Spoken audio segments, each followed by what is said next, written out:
Warning: before continuing, please be aware that Unsportsmanlike Conduct discuss issues that may be upsetting and not suitable for all viewers. All opinions expressed are those of the presenters only and not of TEDS Media or its wider production team.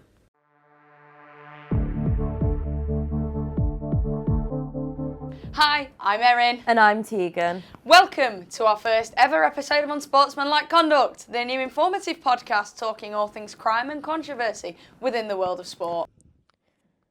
Coming up on today's show, we look at the case of Colombian defender Andres Escobar, whose own goal against the USA in the World Cup ultimately cost his life just a few weeks later. and we look at one of the most controversial Formula One moments of all time, Spygate, a case involving two of the sport's most iconic teams, McLaren and Ferrari. And in a very tenuous link, we like to call guilty or innocent, we look at the controversial decision-making of the 2021 Abu Dhabi Grand Prix.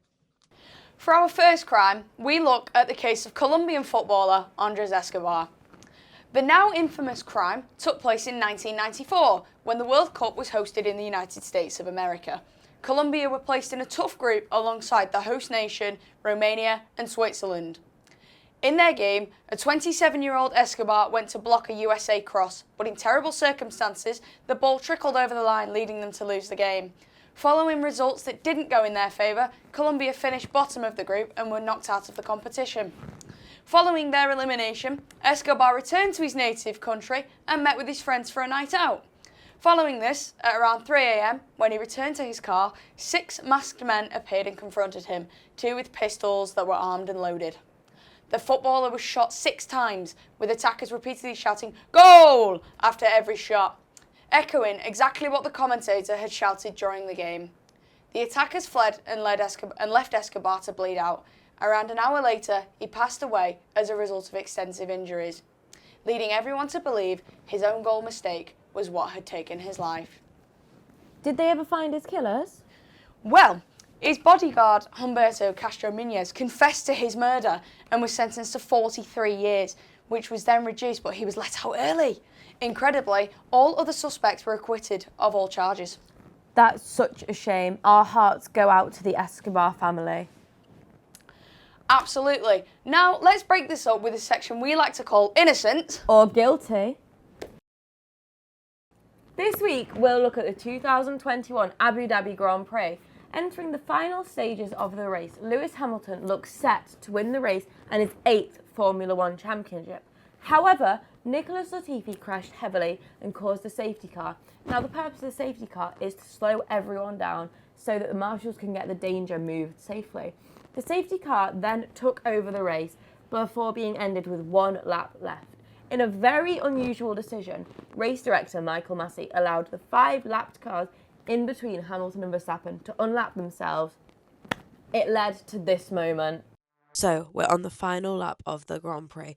Max Verstappen managed to barge his way past Lewis Hamilton after he leaves a massive gap and gets the advantage.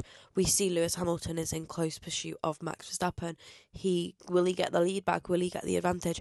Okay, Erin, what do you make of this incident? Although I'm not the resident Formula One expert, I would say the race director was guilty. He changed the outcome of the race and the championship. Tegan, perhaps you could explain in a little bit more detail on what your verdict is. So I disagree. I think that Hamilton left an unnecessary space and Verstappen took advantage of that. Maybe the race director made a spur-of-the-moment decision, but ultimately he prioritised the racing. Fair enough. Formula One is definitely your area of expertise. Continuing with F1, we're going to be looking at a scandal that rocked the sport, 2007 Spygate. There were 2 main offenders in this case, Ferrari's Nigel Stepney and McLaren's Mike Coughlin. Stepney had served as one of Ferrari's chief mechanics during the Schumacher glory years, but at the end of the 2006 season, there was a shift in senior management and Stepney felt as though he was overlooked for a potential promotion that he'd been promised. As a result of this, he took matters into his own hands and smuggled 780 pages of confidential information out of Ferrari's factory.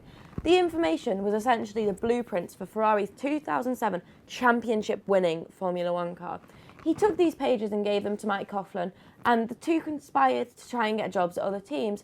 The plan began to unravel when Coughlin's wife took the pages into a photocopy shop and asked the owner to make copies for her.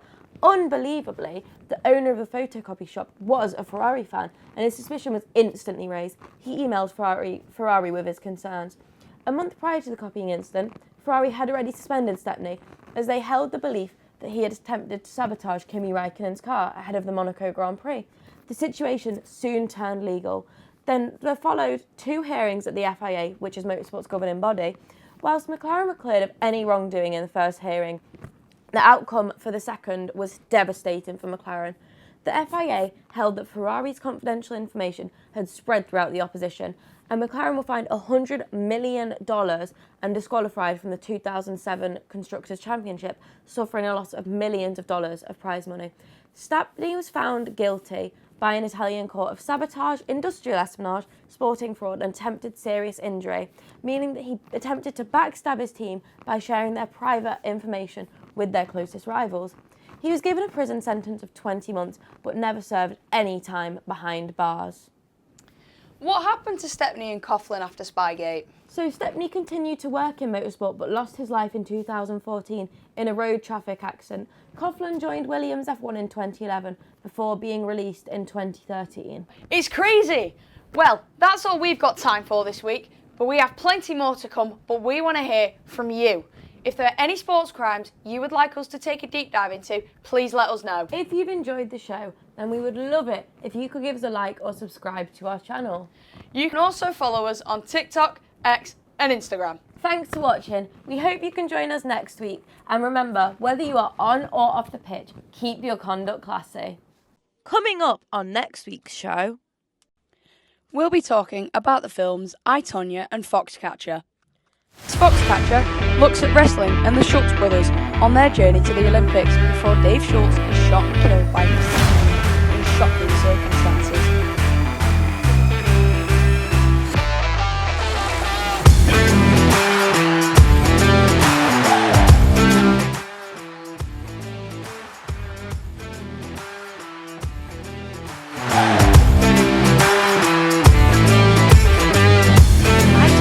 focuses on one of the biggest things in depth and the assault of Nancy Kerrigan.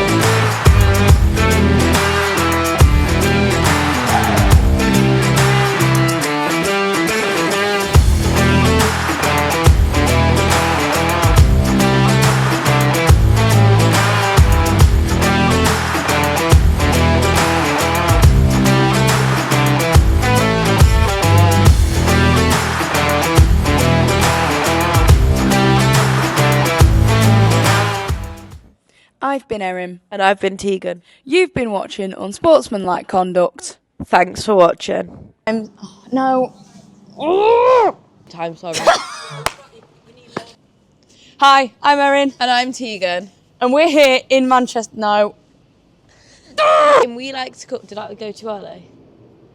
I feel like I did. Just keep going and we can cut it out. And to talk. What was I? And the game we like to call Guilty or Innocent. We assess some of the most significant sporting scandals in history. No worries, we weren't filming. It's alright, it's fine.